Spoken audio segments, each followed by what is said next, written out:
A heart made of ice. Damien Cross stood behind the floor-to-ceiling windows of his private office on the 52nd floor, surveying the urban landscape stretched before him, kingdom awaiting its ruler. At 37 years old, he commanded a real estate empire worth billions, with luxury properties spanning 3 continents. His name appeared regularly in financial magazines, always accompanied by words like ruthless, calculating, and untouchable. People whispered that Damien had ice water running through his veins, that he valued contracts more than connections, and that he had built walls around his heart higher than any skyscraper he owned. The truth was far more complicated. Damien had loved once, deeply and completely, only to have that love betray him the most devastating way possible. His former fiancée, Clarissa, had been using him for his wealth and connections, while secretly carrying on an affair with his business partner. The discovery had shattered something fundamental inside him, leaving behind only sharp edges and frozen spaces where warmth used to live. For the past 5 years, Damien had poured every ounce of his energy into expanding his empire, using work as armor against any emotion that might make him vulnerable again. His executive assistant, Thomas, knocked twice before entering with the afternoon correspondence and several magazines featuring industry news. Damien barely glanced up from his tablet until something caught his peripheral vision. There, on the back page of a lifestyle magazine, was a photograph that made his fingers freeze mid-swipe. The girl with sunshine in her eyes. The image showed a young woman standing in a small art gallery, surrounded by paintings that seemed to glow within a light. But it was not the artwork that captured Damien's attention. It was her. She had waves of dark auburn hair that fell past her shoulders, warm hazel eyes that sparkled with genuine joy, and a smile so radiant it seemed to illuminate the entire photograph. She wore a simple cream-colored dress that somehow made her look both ethereal and grounded. The caption identified her as Natasha Quinn, 24 years old, a self-taught artist whose debut exhibition had sold out within hours. Damien found himself staring at the photograph longer than he had looked at anything non-business related in years. There was something about her expression, an openness and vulnerability that spoke to the frozen parts of his soul. She looked like someone who still believed in goodness, who had not yet been corrupted by greed or ambition or the harsh realities of the world, before he could talk himself out of it. Damien did something completely out of character. He researched Natasha Quinn. Within 20 minutes, he discovered that she worked morning shifts at Riverside Cafe to support herself while building her art career.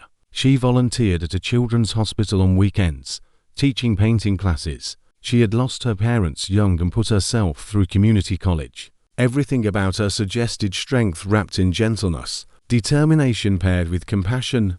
Coffee and destiny. The next morning, Damien found himself walking through the doors of Riverside Cafe, feeling more nervous than he had before any billion-dollar negotiation. The small establishment had exposed brick walls decorated with local artwork, mismatched furniture that somehow worked together perfectly, and the rich aroma of freshly roasted coffee beans. Behind the counter stood Natasha, even more beautiful in person than in her photograph. She was laughing at something a regular customer had said, her whole face lighting up with unguarded happiness. When she turned and her eyes met his, Damien felt something shift in his chest, like ice beginning to crack under unexpected warmth. "Good morning," Natasha said, her voice musical and genuinely welcoming. "What can I create for you today?" Damien noticed she said create instead of make or get, and somehow that small word choice revealed everything about her character. Coffee, black, strong. As Natasha prepared his order, Damien observed her graceful movements, the way she hummed softly under her breath, how she treated the simple act of making coffee like a small ceremony deserving care and attention. When she handed him the cup, their fingers brushed briefly, and Damien felt electricity shoot through his nervous system. "You're the artist," he said, surprising himself with the words. "From the magazine. Your exhibition sold out." Natasha's cheeks flushed the most beautiful shade of pink. "You saw that? I still cannot believe it happened. It feels like maybe I am dreaming, and any moment I will wake up." "Your work deserves recognition," Damien replied, his usual cold tone softening despite his best efforts. "The way you capture light is extraordinary." Natasha looked at him with such genuine surprise and pleasure that Damien felt another crack form in the ice surrounding his heart. "That means so much coming from someone like you. You look like someone who understands valuable things."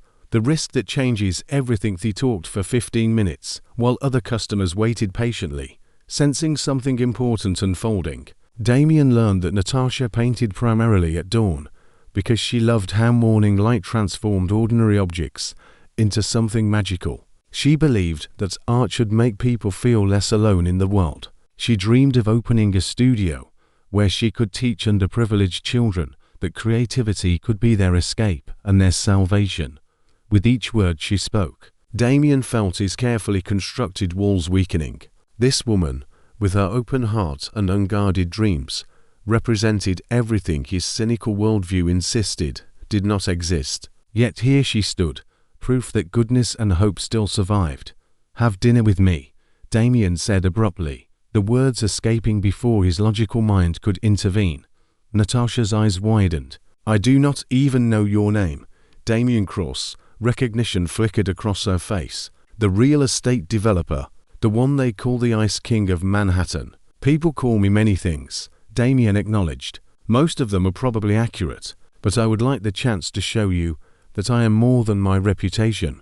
Natasha studied him with those impossibly warm eyes, and Damien had the unsettling feeling she could see straight through his defensive barriers to the wounded man hiding beneath. "Why me? You could have dinner with anyone.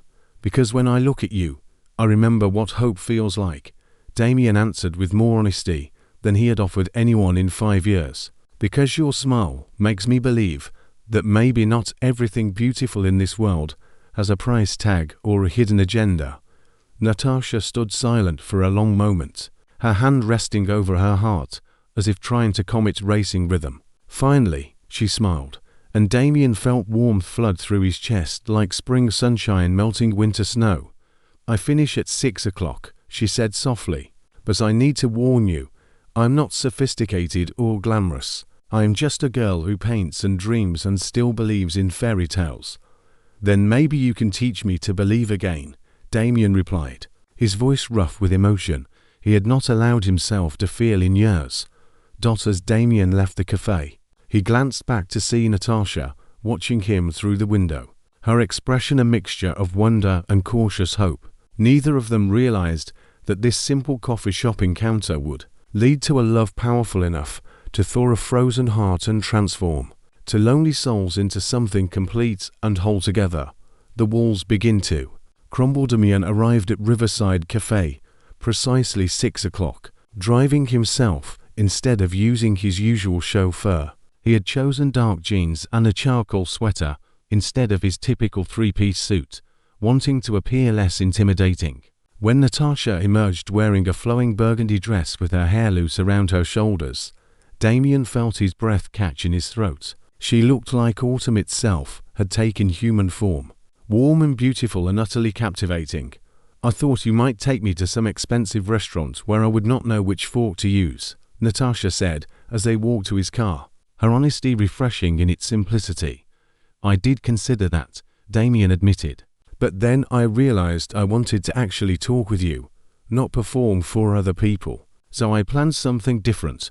He drove them to a private rooftop garden that belonged to one of his residential properties. The space overlooked the river, with the city lights reflecting off the water like fallen stars. Damien had arranged for a simple picnic with comfortable cushions, soft blankets, and a basket filled with artisan breads, cheeses, fruits, and chocolate-covered strawberries.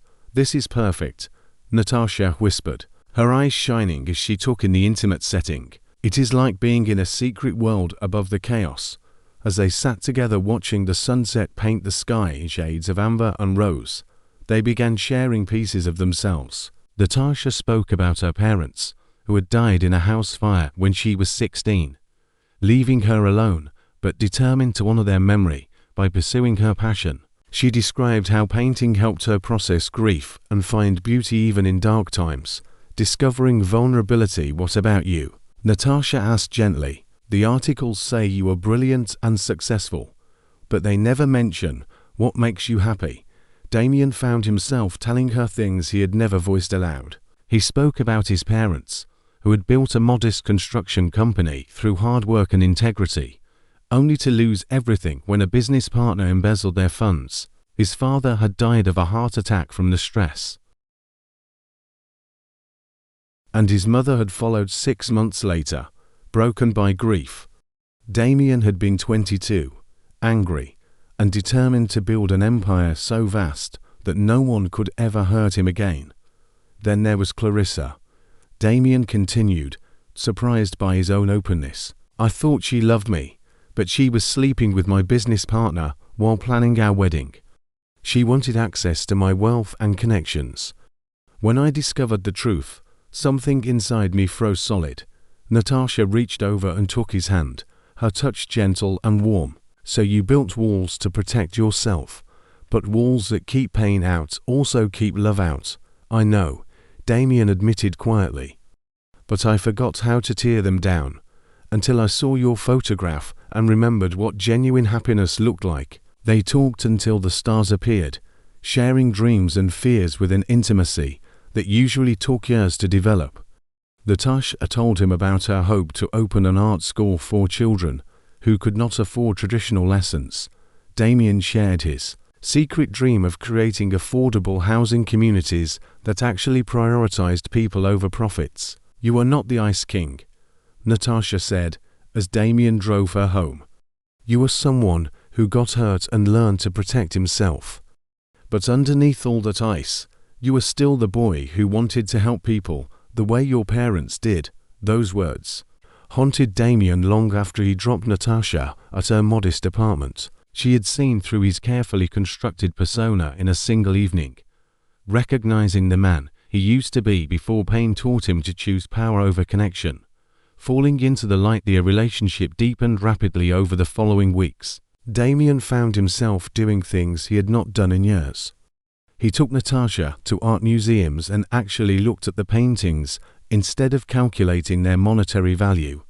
They visited farmers' markets on Sunday mornings, drinking fresh pressed juice and laughing at terrible jokes. He watched her paint in the early dawnlight, mesmerized by the focused joy her face as she translated her vision onto canvas. Natasha, in turn, began softening the sharp edges of Damien's world.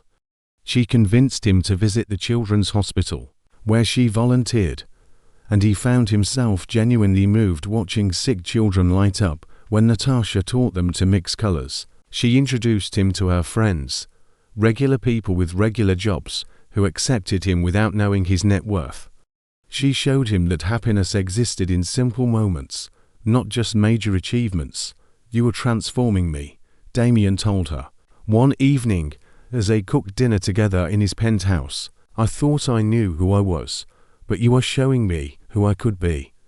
I am not changing you, Natasha replied, stirring pasta sauce while he chopped vegetables. I am just reminding you of the person you always were underneath the armor. That person was there all along, waiting for a reason to emerge. Damien pulled her close, breathing in the vanilla scent of her hair. Moving with me. Let me take care of you, so you can focus on your art instead of working exhausting cafe shifts. But Natasha shook her head gently. I appreciate the offer, truly, but I need to earn my own way. My independence matters to me. Besides, we should probably be married before living together. I know that sounds old-fashioned. It sounds perfect, Damien replied, his heart pounding. Then marry me. Natasha turned in his arms, her eyes wide with shock. We have only known each other for 3 months. I know, Damien acknowledged. But I also know that I love you more than I thought possible to love anyone.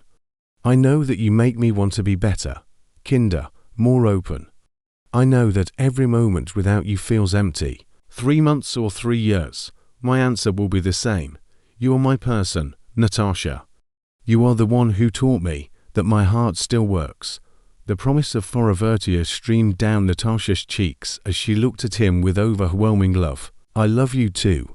You are the most unexpected blessing in my life. Yes. Damien Cross. Yes, I will marry you. Damien retrieved a ring he had been carrying for 2 weeks, waiting for the perfect moment. It was a vintage setting with a central diamond, surrounded by smaller stones, elegant, but not ostentatious, chosen because it reminded him of Natasha herself. Classic beauty without pretension. They set their wedding date for 3 months away, wanting time to plan, but not willing to wait too long. During their engagement, they made a decision together. Despite their deep love and growing physical attraction, they agreed to wait until their wedding night to fully consummate their relationship. I want our first time to be special, Natasha explained one evening when their kisses had become heated and desperate.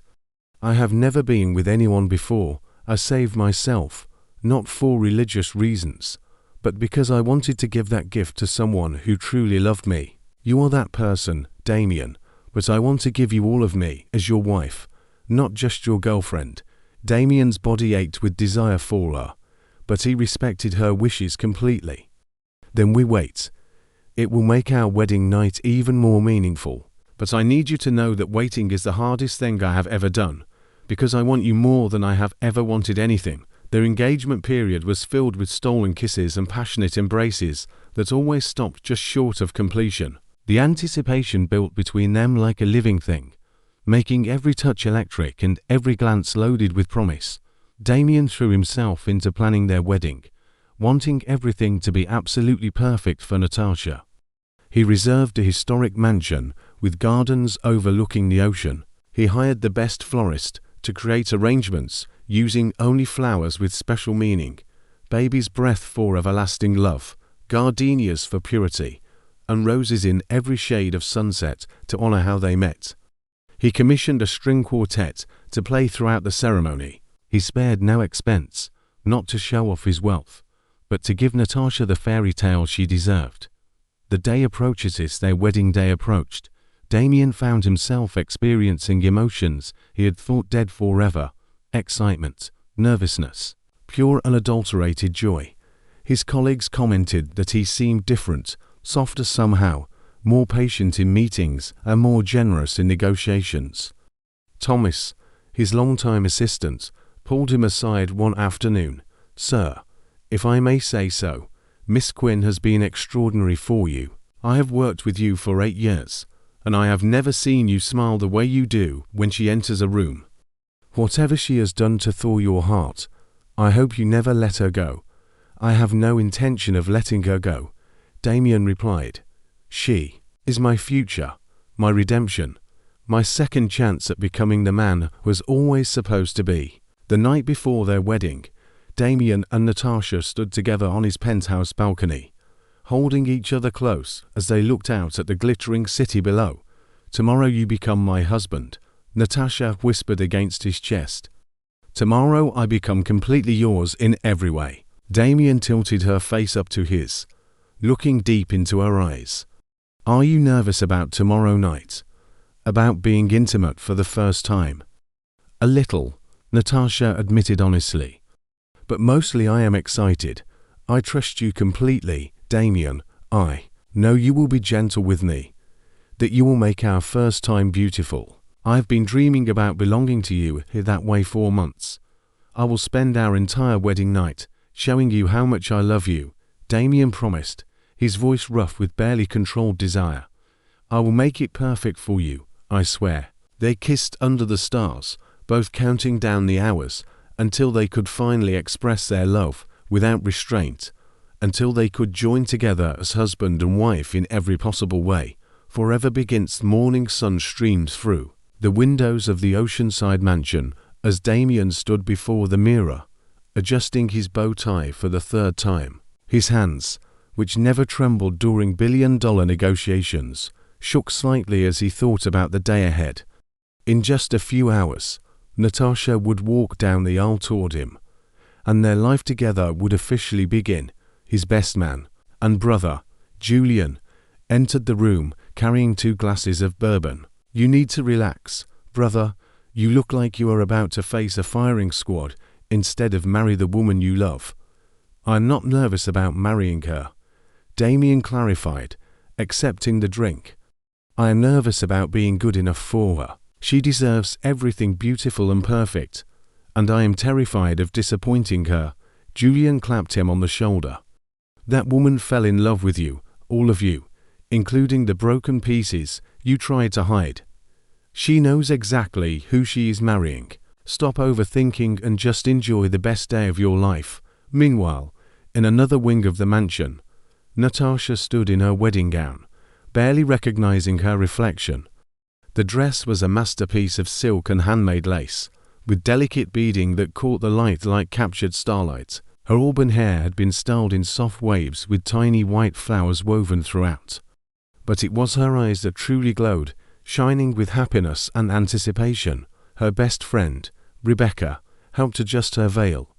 I have never seen you look more beautiful. Damien is going to forget how to breathe when he sees you. I cannot believe this is real, Natasha whispered, touching her engagement ring. 6 months ago, I was struggling to pay rent and wondering if my art would ever mean anything to anyone. Now I am about to marry the most incredible man who sees me for exactly who I am. To Hearts Become One ceremony took place in the mansion's garden, with white roses creating an aisle that led to an arch covered in climbing jasmine. As the string quartet began playing and the guests rose to their feet, Damien turned toward the house, and his entire world narrowed to a single point. Natasha appeared at the top of the garden stairs, and Damien felt tears spring to his eyes despite his best efforts to maintain composure. She looked like a vision, like every dream he had never allowed himself to dream. As she walked down the aisle alone, having no family to give her away, her eyes never left his face. The love and trust shining in her expression made Damien's chest feel too small to contain his heart. When she reached him, Damien took her trembling hands in his steady ones. "You are the most breathtaking bride who has ever existed," he whispered, so only she could hear. "You are my forever," she whispered back, her voice thick with emotion. The ceremony passed in a blur of sacred vows and promises. When the officiant pronounced them husband and wife and invited Damien to kiss his bride, he cupped Natasha's face with infinite gentleness and kissed her with all the love he had been holding inside. The kiss was sweet and pure and filled with the promise of the night to come. Celebration and anticipation. Their reception was an elegant affair with dinner, dancing, and heartfelt toasts. But throughout it all, Damien and Natasha were acutely aware of each other, of the invisible thread of anticipation connecting them. Every time their eyes met, the air between them seemed to crackle with electricity. Every innocent touch felt loaded with the promise of more intimate touches to come. As they danced their first dance, as husband and wife, Natasha rested her head against Damien's chest. "How much longer until we can leave?" Damien chuckled, the sound rumbling through his chest. "Eager, Mrs. Cross." "Beyond eager," she admitted, tilting her face up to his. "I have been waiting months to truly belong to you. Every second feels like an eternity." "Soon," Damien promised, his voice dropping to a husky whisper. "Very soon, I will take you to our private suite and spend all night showing you exactly how much I love you." Finally, after what felt like days rather than hours, they were able to slip away from their reception. Damien had reserved the mansion's master suite, a luxurious space with a canopy bed, a fireplace, and floor-to-ceiling windows overlooking the moonlit ocean. The moment of truth as they entered their wedding suite, Natasha gasped in wonder. Damien had filled the room with hundreds of candles, their flickering light casting dancing shadows across the walls. Rose petals created a path from the door to the bed. Champagne chilled in a silver bucket, and chocolate-covered strawberries sat arranged on a crystal plate. "Damien, this is magical," Natasha breathed, turning in a slow circle to take it all in.